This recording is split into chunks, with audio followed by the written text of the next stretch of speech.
जब सत्ता की ताकत के सामने सवाल कमजोर पड़ जाए तो आवाज बुलंद करनी पड़ती है। बोल कि लब आजाद है तेरे। न्यूज क्लिक पर मेरे साथ।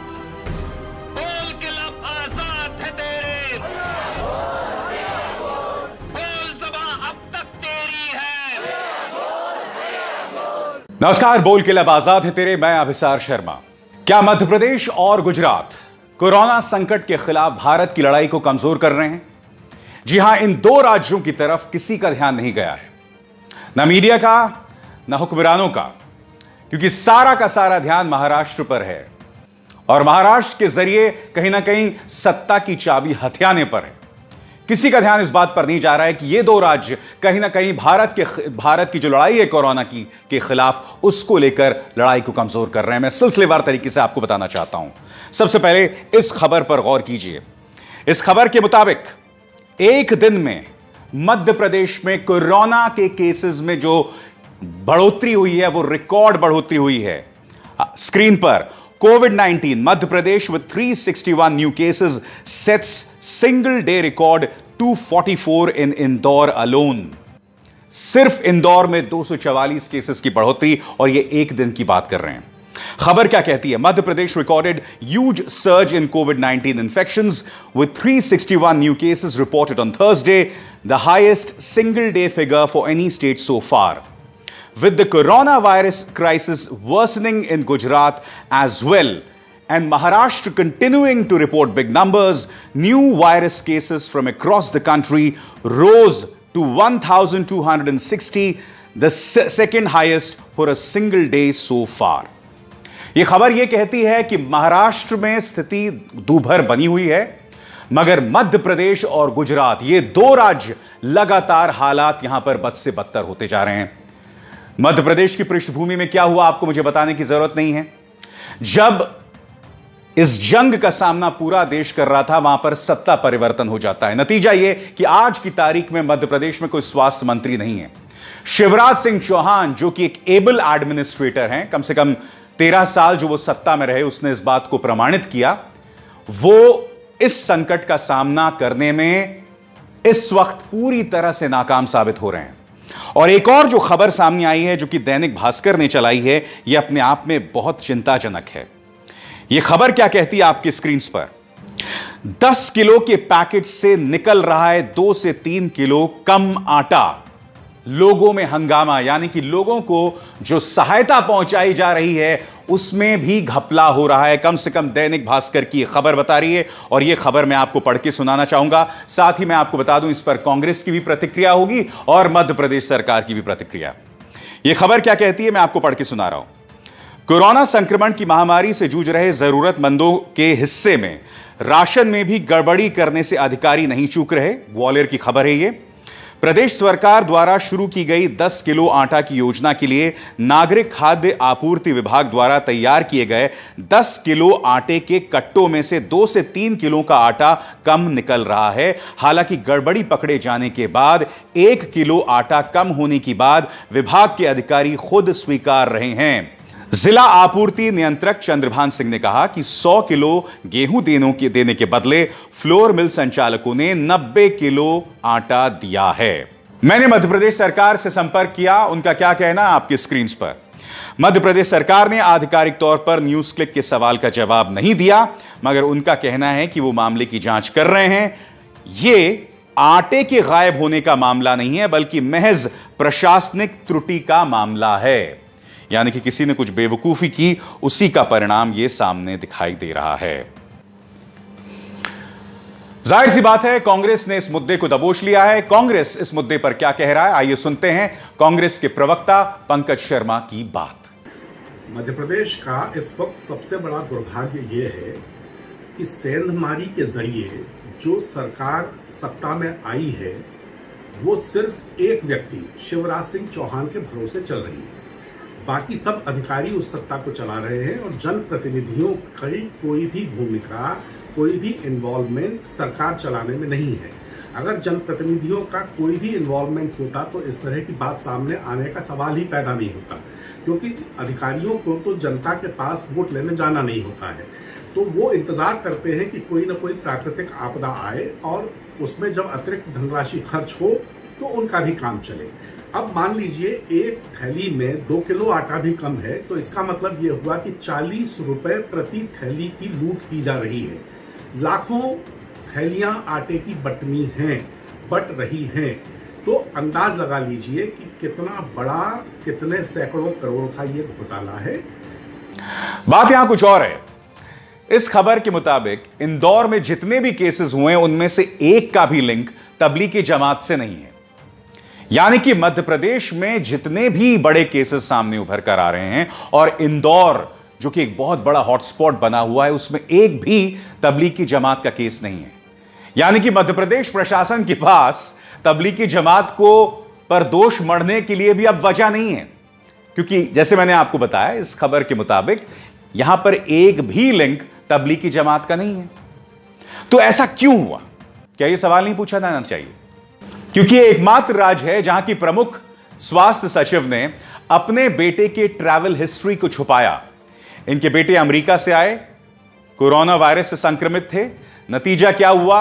मां जो हैं वो प्रभावित हो गई और मां के जरिए 48 अन्य अधिकारी भी प्रभावित हो गए। यह हो रहा है मध्य प्रदेश के अंदर। और एक ऐसे वक्त जब वहां एक राज्य सरकार बनी हुई थी, तब आपने कोरोना संकट के बीचों बीच वहां पर तख्ता पलट कर दिया और ऐसे में पूरा जो एक तंत्र चला आ रहा था वो बिखर गया। आप खुद से सवाल पूछिए, क्या एक राज्य इस बात को अफोर्ड कर सकता है कि उसका कोई स्वास्थ्य मंत्री ही नहीं है? क्या यह अपने आप में एक बहुत बड़ी खामी नहीं है? अब हम बात करते हैं गुजरात की।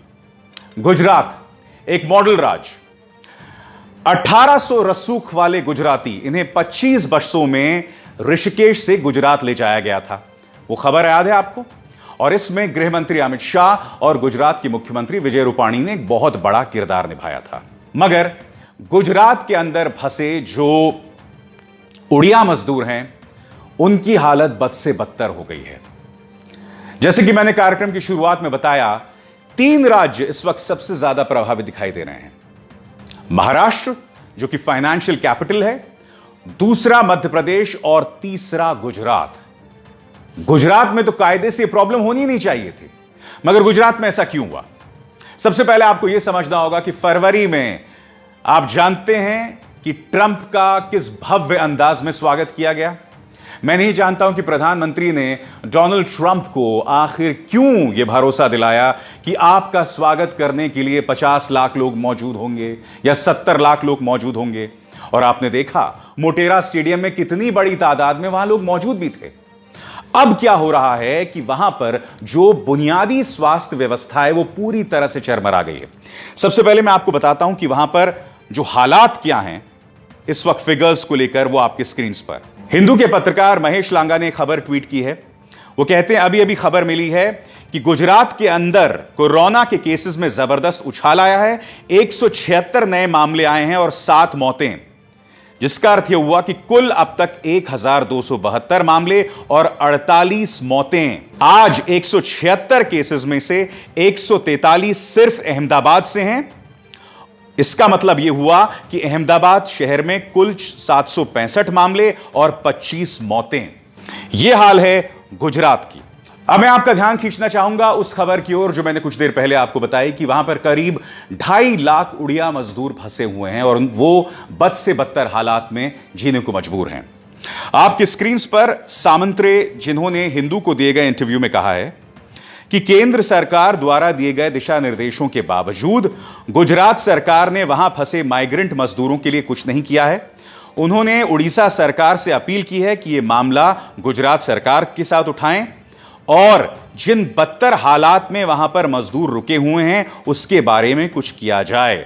मैं आपको बताना चाहूंगा कि एक नहीं बल्कि 2 बार मजदूर सड़कों पर आए थे। वो तस्वीर आपको याद है जब गुजरात के अंदर, सूरत के अंदर मजदूर सड़कों पर आ गए थे और उन्होंने आग लगा दी थी कई दुकानों को गुस्से में आकर।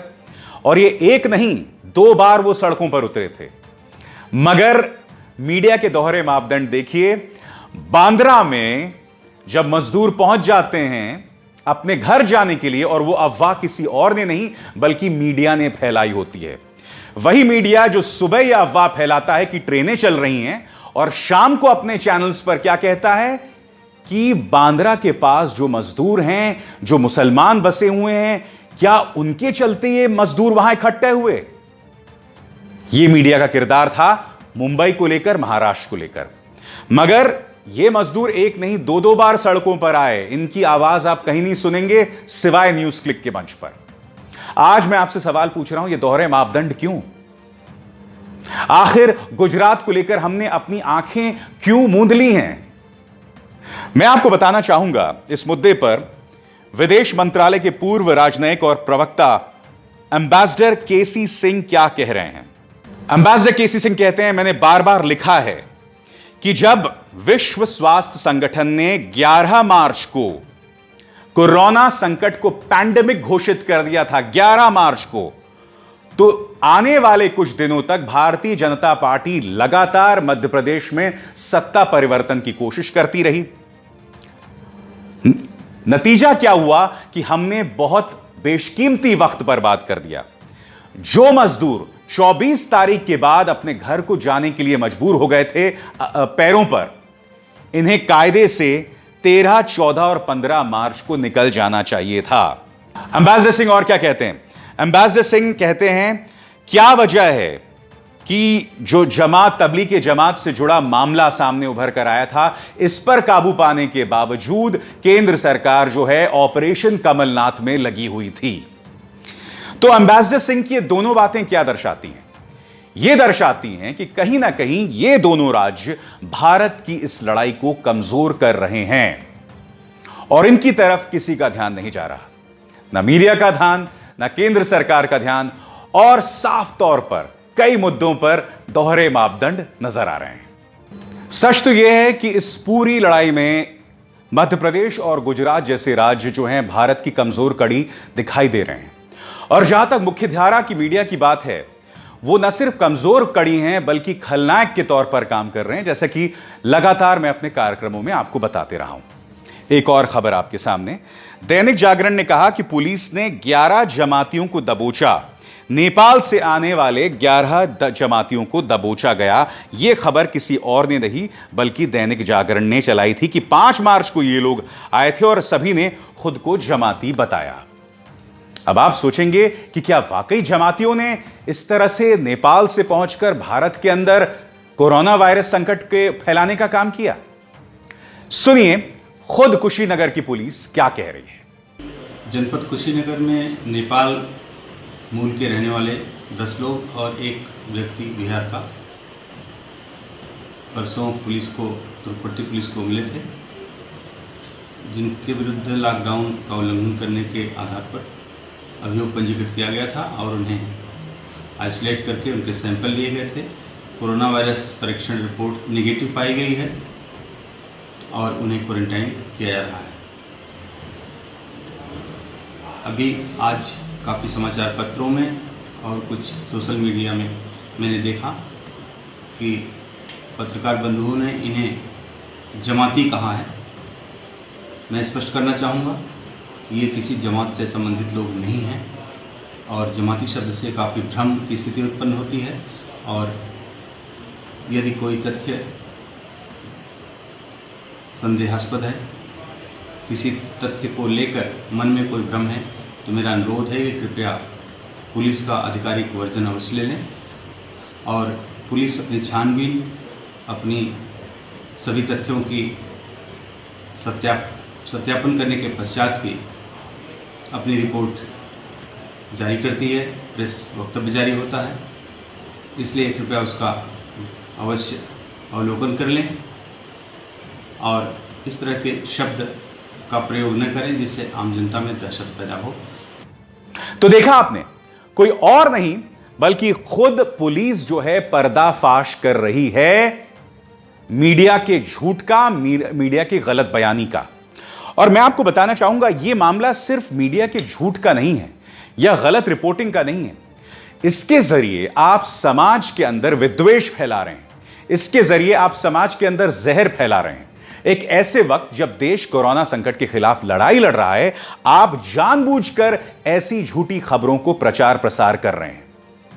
अब यह खबर देखिए, यहां पर एक बार फिर इस चैनल के माध्यम से कहा जा रहा है कि पाकिस्तान कहीं ना कहीं अपने जेल के अंदर जो कोरोना वायरस से संक्रमित मरीज हैं, उन्हें भारत में भेजने का प्रयास कर रहे हैं।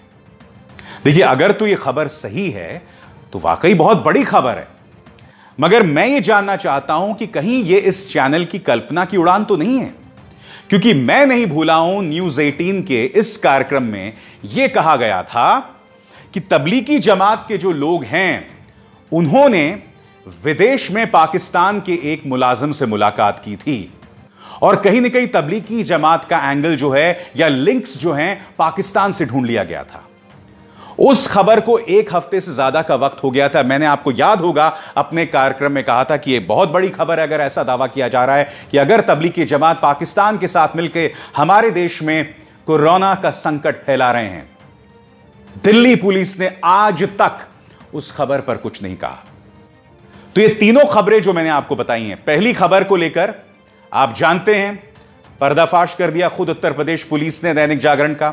अभी जो बाकी दो खबरें हैं जिसमें पाकिस्तान का लिंक है, मैं जानना चाहता हूं दिल्ली पुलिस क्या आधिकारिक तौर पर इस खबर की पुष्टि करेगी, और अगर यह खबर झूठी है तो आखिर क्या कार्रवाई करेंगे आप इन चैनल्स पर।